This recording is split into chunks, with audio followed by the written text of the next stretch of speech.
Student থাকার পরেও তারা আমাদের জন্য এই ব্যবস্থা করতে পারলো না। যেখানে আমরা নিজেরাই নিজেদের উপর নির্ভরশীল হয়ে দিতে পারি, সেখানে কেন মানে আরেকজন আমার ভোট জানবে? তো এত বৈষম্য কেন ব্লাইন্ডের ভোটিং?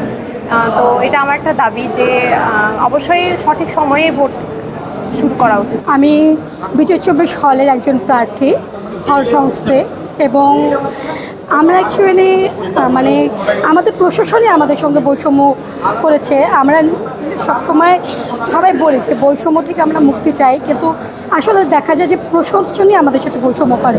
প্রথমত আমাদেরকে ব্রেল ব্যালট দিয়ে করা উচিত ছিল, যেখানে ঢাকা ইউনিভার্সিটি 20 থেকে 25 জনের জন্য করতে পারে, সেখানে কেন চট্টগ্রাম ইউনিভার্সিটিতে 60 থেকে 62 জন স্টুডেন্ট থাকার পরেও তারা আমাদের জন্য এই ব্যবস্থা করতে পারলো না?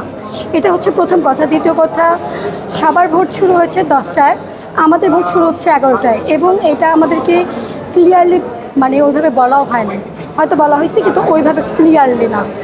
আর এবং আমি ভোট দিচ্ছি সেটা আরেকজন জানবে, আরেকজন আমাকে করতেছে, এটাতে আমরা আসলে বিশ্বাসী না।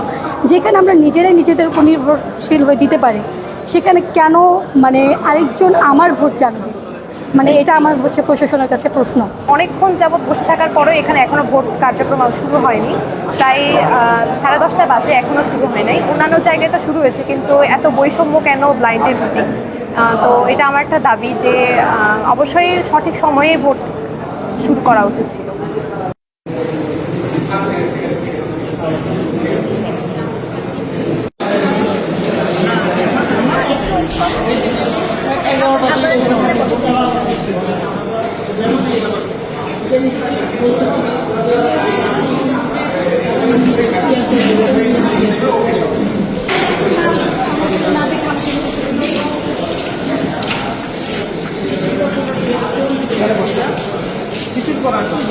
কারণ হচ্ছে